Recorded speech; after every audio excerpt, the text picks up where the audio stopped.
Hello बच्चों, let us see the question.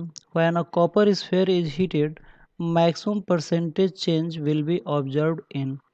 Question ये कह रहा है कि अगर हम किसी भी कॉपर स्फेयर को अगर हम हीट करते हैं तो सबसे ज़्यादा परसेंटेज में बदलाव किस में देखने को मिलता है। पहला ऑप्शन में दिया है रेडियस, सेकंड ऑप्शन में दिया है एरिया, थर्ड ऑप्शन में वॉल्यूम और फोर्थ ऑप्शन में नन ऑफ दीज।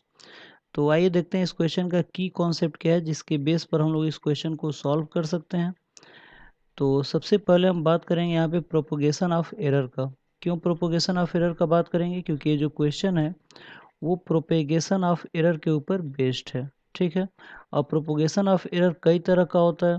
ठीक है, जो प्रोपोगेशन ऑफ एरर होता है ये कई तरह का होता है। मल्टीप्लिकेशन का होता है, डिवीजन का होता है, पावर का होता है, सब्ट्रैक्शन का होता है। ठीक है ना, तो यहाँ पे हम बात करेंगे पावर का।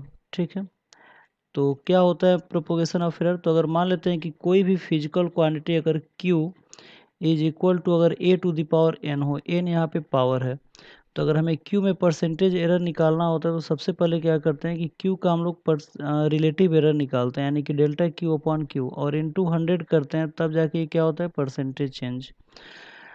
और फिर यहाँ पे जो पावर होता है उस पावर का मल्टीप्लाई कर देते हैं ए के रिलेटिव एरर में, यानी कि डेल्टा ए अपॉन ए, और अगर इंटू 100 कर देंगे तो ये परसेंटेज एरर हो जाएगा।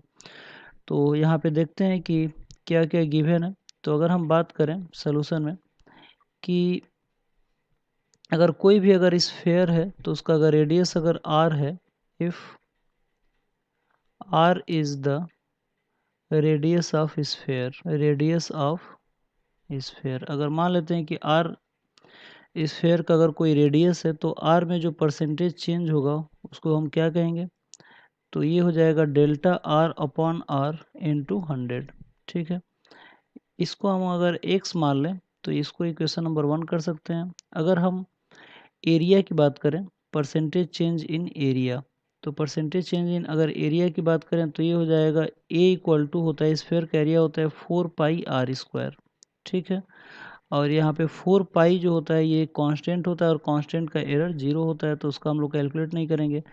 तो ए का जो परसेंटेज चेंज होगा वो हो जाएगा delta A upon A into 100 is equal to, यहाँ पे 2 का मल्टीप्लाई हो जाएगा और ये हो जाएगा delta R upon R into 100। ठीक है, तो इक्वेशन 1 में आप लोग देख सकते हैं कि delta R upon R into 100 को हम लोगों ने क्या लिखा है? एक्स। तो जो इसकी वैल्यू होगी ये आ जाएगा 2x। ठीक है, ये इक्वेशन नंबर 2। वैसे ही अगर हम लोग वॉल्यूम की बात करें तो वॉल्यूम इक्वल टू होता है 4/3 πr³। ठीक है, तो यहाँ पे भी 4/3 यहाँ पे क्या है? कांस्टेंट है, और इसका एरर हम लोग कैलकुलेट नहीं करें क्योंकि इसका एरर जो होता है वो 0 होता है कांस्टेंट का। तो v का हो जाएगा delta v upon V into 100 is equal to, यहाँ पे 3 का मल्टीप्लाई हो जाएगा और delta R upon R into 100 हो जाएगा। ठीक है, फिर से हम लोग delta R upon R into 100 के जगह पे अगर x रखेंगे तो इसकी वैल्यू आ जाएगी 3x। तो ये इक्वेशन नंबर 3 हो जाएगा। तो अगर हम लोग देखें तो पहले ऑप्शन, सेकंड ऑप्शन और थर्ड ऑप्शन की अगर तुलना करें तो हम लोग देख सकते हैं कि जो पहला है उसका वैल्यू x आ रहा है, सेकंड ऑप्शन का 2 गुना आ रहा है और थर्ड ऑप्शन का 3 गुना आ रहा है, यानी कि सबसे ज़्यादा जो एरर आ रहा है वो थर्ड इक्वेशन में आ रहा है। और जो थर्ड इक्वेशन है हमारा वो आप लोग देख सकते हैं कि वॉल्यूम के लिए, यानी कि सबसे ज़्यादा जो बदलाव आएगा वो हमारा वॉल्यूम में आएगा। तो आई होप आप लोगों की इक्वेशन समझ में आया होगा। Thank you very much, good luck.